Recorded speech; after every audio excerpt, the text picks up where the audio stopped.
প্রিয় দশম শ্রেণীর শিক্ষার্থীবৃন্দ, তোমাদের সবাইকে তোমাদের প্রিয় চ্যানেল লাভ ফর নলেজের পক্ষ থেকে জানাই সুস্বাগতম। তো ছোট্ট বন্ধুরা, তোমরা সবাই কেমন রয়েছো? আশা করি প্রত্যেকে খুব ভালো রয়েছো। তো বন্ধুরা, আজকে আমি তোমাদের সঙ্গে আলোচনা করব তোমাদের দশম শ্রেণীর যে লেসন 3 রয়েছে, অর্থাৎ কি দ্য পাসিং এ অফ বাপু। এই দ্য পাসিং এ অফ বাপু নিয়ে, যেটি কার লেখা? নয়নতারা সেহগালের লেখা দ্য পাসিং এ অফ বাপু, অর্থাৎ বাপুর দেহাবসান। তো এই নয়নতারা সেহগাল একজন ফেমাস ইন্ডিয়ান ফিমেল রাইটার ছিলেন। তো আমরা সরাসরি চলে যাব এখন সেই দ্য পাসিং এ অফ বাপুর ইউনিট 1-এ। তো আর কোনো কথা নয়, শুরু করছি ইউনিট 1। তো কি বলেছে দেখো, তো মনোযোগ দিয়ে শুনবে বন্ধুরা। যদি কোনো জায়গায় অসুবিধা হয় অবশ্যই কমেন্ট সেকশানে কমেন্ট করে জানাবি। তো কি বলেছে দেখো, আই ওয়াজ হ্যাভিং টি, আমি চা পান করছিলাম, অ্যাট হোম, বাড়িতে, অন দ্য ইভিনিং অফ 30 জানুয়ারি, অর্থাৎ 30শে জানুয়ারির সন্ধ্যায় 1948, অর্থাৎ 1948 সালে, হোয়েন আই ওয়াজ কল্ড, যখন আমাকে ডাকা হয়েছিল, টু বিড়লা হাউস, কোথায় ডাকা হয়েছিল? বিড়লা হাউসে ডাকা হয়েছিল, by an urgent telephone call, একটা জরুরি টেলিফোন কলের দ্বারা। তাহলে কি বলা হয়েছে এখানে? আই বলতে কার কথা বলা হয়েছে? আই বলতে লেখিকা নয়নতারা সেহগালের কথা বলা হয়েছে। তাহলে আই ওয়াজ হ্যাভিং টি, আমি চা পান করছিলাম, অ্যাট হোম, বাড়িতে, on the evening of 30 January 1948, 1948 সালের 30 জানুয়ারি সন্ধ্যাতে, হোয়েন আই ওয়াজ কল্ড, যখন আমাকে ডাকা হয়েছিল, টু বিড়লা হাউস, কোথায় ডাকা হয়েছিল? বিড়লা হাউসে ডাকা হয়েছিল, by an urgent telephone call, একটা জরুরি টেলিফোন কলের দ্বারা। আর্জেন্ট মানে কি? জরুরি। তারপরে কি বলেছে দেখো, Gandhiji had been shot on his way two a prayer meeting. Gandhiji had been shoot, অর্থাৎ গান্ধীজিকে কী করা হয়েছিল? গুলিবিদ্ধ করা হয়েছিল বা গুলি করা হয়েছিল, on his way two a prayer meeting, অর্থাৎ প্রার্থনার সভায়, অন হিজ ওয়ে মানে কি? তার পথে, টু এ প্রেয়ার মিটিং, যখন তিনি একটা প্রার্থনার সভায় যাচ্ছিলেন তখন সেই পথে তাকে কি করা হয়েছিল? গুলি করা হয়েছিল। I was numb with shock as I got into the car. I was numb with shock মানে কি? I was numb, আমি অসাড় হয়ে গেছিলাম, with shock মানে আঘাতের দ্বারা, as I got into the car, যখন আমি গাড়িতে উঠলাম। তাহলে কি বলছে? I was numb, আমি অসাড় হয়ে গেছিলাম, with shock আঘাতের দ্বারা। কিসের আঘাত? গান্ধীজিকে গুলি করা হয়েছে এই সংবাদের আঘাত। as I got into the car, যখন আমি গাড়িতে উঠলাম। তারপরে কি বলেছে দেখো, অ্যাট দ্য বিড়লা হাউস, অর্থাৎ বিড়লা হাউসে, গান্ধীজির রিলেটিভস, অর্থাৎ গান্ধীজির আত্মীয় স্বজন। রিলেটিভস মানে কি? রিলেটিভস মানে হচ্ছে আত্মীয় স্বজন। তাহলে রিলেটিভস মানে আমরা বলবো আত্মীয় স্বজন। তাহলে at the Birla house, Birla হাউসে, গান্ধীজির রিলেটিভস, গান্ধীজির আত্মীয় স্বজন, অ্যান্ড ফলোয়ার্স, ফলোয়ার্স আমরা কাকে বলবো? অনুগামীরা বা ফ্যান যারা, ঠিক আছে, ফ্যান্স যারা, তাদেরকে আমরা বলবো ফলোয়ার্স, অর্থাৎ অনুগামীরা। হ্যাড গ্যাদার্ড, গ্যাদার্ড মানে কি? সমবেত হয়েছিলেন বা জড়ো হয়েছিলেন বা একত্রিত হয়েছিলেন, রাউন্ড হিজ বডি, তার দেহের চারপাশে, তার নিথর দেহের চারপাশে।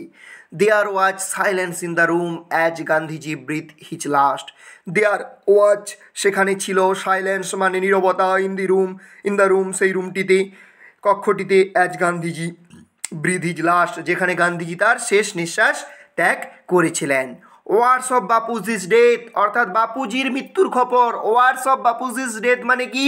বাপুজির মৃত্যুর খবর। হ্যাড স্প্রেড থ্রু দিল্লি, দিল্লিতে ছড়িয়ে গিয়েছিল, like a flame fanned by a wind, অর্থাৎ লাইক এ ফ্লেম, যেমনভাবে একটা অগ্নিকুণ্ড বা আগুনের কুণ্ডলী, অগ্নিশিখা, ফ্লেম মানে কি? আগুনের শিখা, ফ্যান মানে কি? যেমন ছড়িয়ে পড়ে, বাই উইন্ড, অর্থাৎ বাতাসের দ্বারা যেমন অগ্নিশিখা ছড়িয়ে পড়ে, তেমনভাবে গান্ধীজির মৃত্যু খবরটাও গোটা দিল্লিতে ছড়িয়ে পড়েছিল। Sad groups of men and women had collected around Birla house. Sad groups of men মানে কি? দুঃখিত পুরুষের দল, অ্যান্ড ওমেন মহিলাদের দল বা দুঃখিত নরনারীর দল, হ্যাড কালেক্টেড মানে জড়ো হয়েছিলেন, অ্যারাউন্ড বিড়লা হাউস, বিড়লা হাউসের চারপাশে। তাহলে বিড়লা হাউসটা কি? বিড়লা হাউসটা গান্ধীজির বাড়ি, যেখানে গান্ধীজি থাকতেন। আউট অফ এভরি উইন্ডো, প্রত্যেকটার জানালা থেকে, one could see a brown blur of faces, যে কেউ দেখতে পাচ্ছিল, কি দেখতে পাচ্ছিল? A brown blur of faces মানে কি?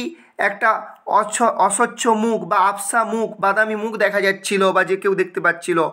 ওকে, আউট অফ এভরি উইন্ডো, প্রত্যেকটা জানালা থেকে।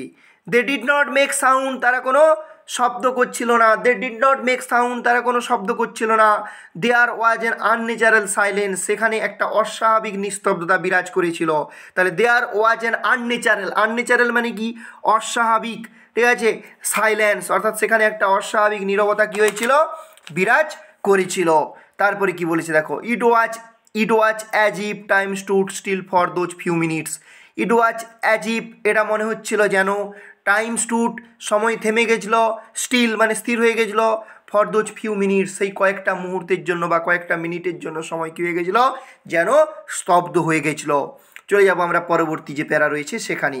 কি বলেছে দেখো, the people were too stun to speak in the beginning, লোকেরা এতটাই হতবাক হয়ে গেছিলো। স্টান মানে কি, দ্য পিপুল ওয়ার টু মানে কি এতটাই, দ্য পিপুল ওয়ার টু স্টান, লোকেরা এতটাই হতবাক হয়ে গিয়েছিল যে two speak in the beginning, তারা কি করতে পারেনি, তারা শুরুতে কথাই বলতে পারেনি। তাহলে the people are too stun to speak in the beginning মানে কি লোকেরা এতটাই হতবাক হয়ে গেছিলো যে তারা শুরুর দিকে কথা বলতে পারেনি। আমরা বলতে পারি যে the people are so stun that they can not speak in the beginning, অর্থাৎ লোকেরা এতটাই হতবাক হয়ে গেছিলো যে তারা প্রথমের দিকে কোনো কথাই বলতে পারেনি।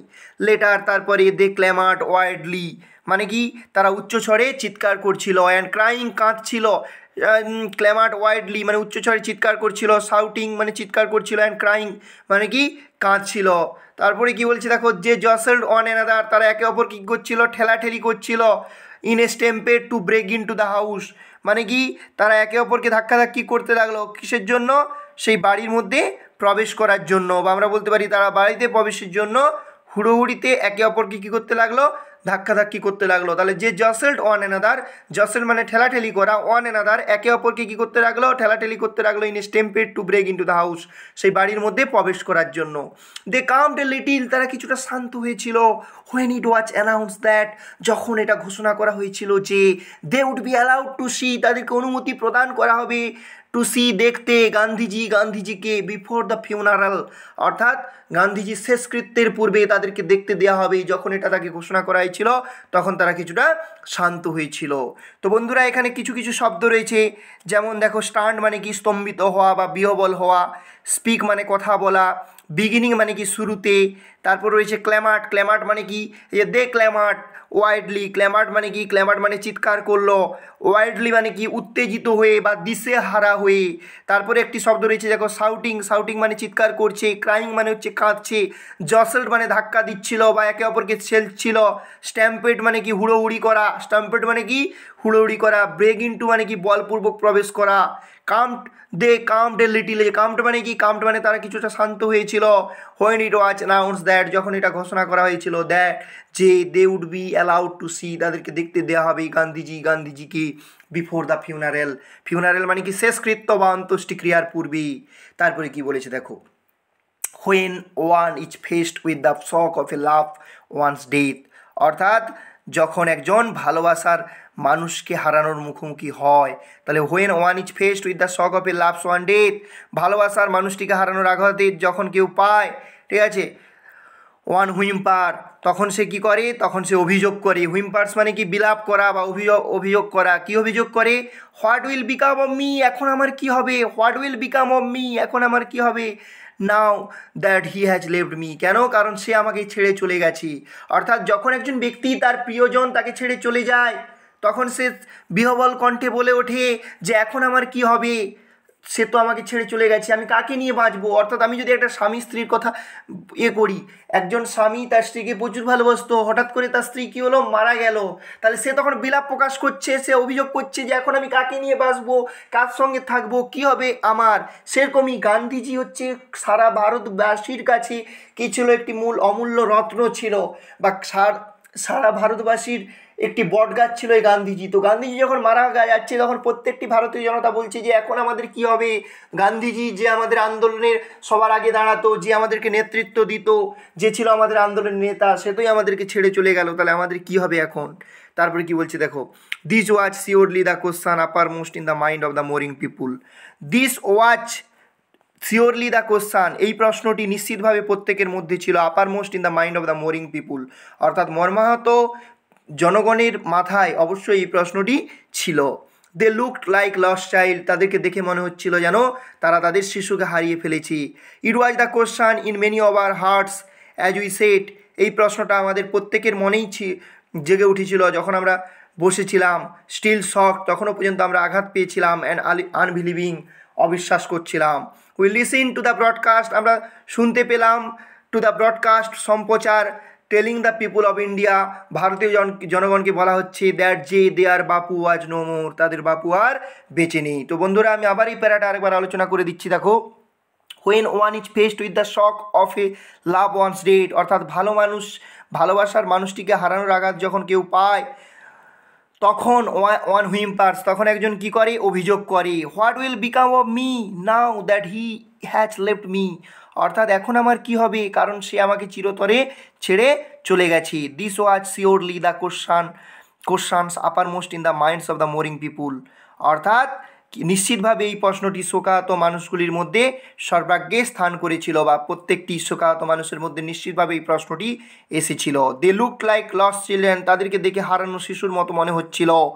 ইট ওয়াজ, তারপর কি বলেছে দেখো, it was the question in many of our hearts as we sat, আমরা যখন বসেছিলাম তখন শোকাহত এবং অবিশ্বাসী হয়ে আমাদের মধ্যে একটা প্রশ্ন জেগেছিল। ঠিক আছে, স্টিল শকড অ্যান্ড আনবিলিভিং, মানে কি শোকাহত এবং অবিশ্বাস্ত বা অবস্থায় আমাদের মধ্যে প্রশ্ন জেগেছিল। ঠিক আছে, we listen to the broadcast telling the people of India, we listen আমরা শুনতে পেয়েছিলাম, দ্য ব্রডকাস্ট মানে প্রচার মাধ্যম, টেলিং বলছে, দ্য পিপুল অফ ইন্ডিয়া অর্থাৎ ভারতীয় জনগণকে বা ভারতের জনগণকে, দ্যাট যে দেয়ার বাপু আজ নো মোর, তাদের বাপু আর বেঁচে নেই। তো এখানে যেই শর্ট প্রশ্নগুলো হতে পারে দেখো, অ্যানাউন্স মানে ঘোষণা করা, অ্যালাউড মানে অনুমতি দেয়া, ফিউনারেল মানে অন্ত্যেষ্টিক্রিয়া, তারপরে যেটা রয়েছে লাভস ওয়ান ডেথ মানে কি ভালোবাসার মানুষের মৃত্যু বা প্রিয়জনের মৃত্যু, তারপর হুইম্পার্স মানে অভিযোগ অথবা আপত্তি প্রকাশ করা, বিকাম হওয়া বা হয়ে ওঠা, তারপর বলেছে দেখো আপার মোস্ট মানে সর্বাগ্রে বা বেশিরভাগের, আনবিলিভিং মানে কি অবিশ্বাসী, শকড মানে শোকাহত, লিসেন মানে শুনেছিল, ব্রডকাস্ট মানে কি সম্প্রচার। তো বন্ধুরা আমি এখানে আজকে তোমাদের সঙ্গে ইউনিট 1 আলোচনা করলাম। এরপর আমি তোমাদের ইউনিট 1-এর যে প্রশ্নগুলো আছে সেগুলো আমি আলোচনা করে দিচ্ছি। তো যদি তোমাদের অসুবিধা থাকে অবশ্যই কিন্তু তোমরা কমেন্ট সেকশানে কমেন্ট করে জানাবি। তো এরপর দেখো প্রথম যে প্রশ্নটা দিয়েছে কম্প্রিহেনশন এক্সারসাইজ, এখানে দিয়েছে দেখো 1 নম্বর, Gandhiji had been shot on his way to, তাহলে এখানে উত্তর কী হবে, অন দ্য ওয়ে টু, এক্ষেত্রে উত্তর হয়ে যাবে এ প্রেয়ার মিটিং, অর্থাৎ যখন প্রার্থনা সভায় যাচ্ছিলেন। অপশান 3-এরটা হচ্ছে রাইট অ্যান্সার। পরের প্রশ্ন, the author came to know of Gandhiji's death by an urgent telephone call, তাহলে এখানে 2-এরটা হচ্ছে রাইট অ্যান্সার। চলে যাব পরবর্তী প্রশ্নে, কী রয়েছে দেখো পরবর্তী প্রশ্ন, when one is faced with the shock of a loves one death, one কী হবে, হুইম্পার্স, একেরটা হচ্ছে সঠিক উত্তর। তারপর বলছে date on which Gandhiji was shot date, বলছে date on which Gandhiji was shot date, তাহলে এখানে কী হবে ডেটটা, এখানে হবে 30 জানুয়ারি 30 জানুয়ারি 1948, অর্থাৎ 30 জানুয়ারি 1948। তারপরের প্রশ্ন, place where Gandhiji breath is last, এক্ষেত্রে উত্তর কী হয়ে যাবে, Birla house, at Birla house. তারপরে কি বলেছে দেখো, information given by the broadcast, তাহলে এখানে উত্তরটা কী হবে, বাপু ব্রিথ ইজ লাস্ট, অর্থাৎ কোন ইনফরমেশানটা ব্রডকাস্টের দ্বারা দেওয়া হয়েছিল, যে বাপু ব্রিথ ইজ লাস্ট বা দেয়ার বাপু আজ নো মোর, এই দুটা কথার মধ্যে যে কোনো একটা কথা তোমাকে লিখতে হবে। এরপরে দেখো 3 নম্বরে রয়েছে যে true false supporting statement provide করতে হবে। প্রথম প্রশ্ন বলছে the author received an urgent telephone call in the morning, তাহলে মর্নিংয়ে তো করেনি, কোথায় হয়েছিল, ইভিনিং, তাহলে এটার ক্ষেত্রে এটা কী হবে, ফলস হবে।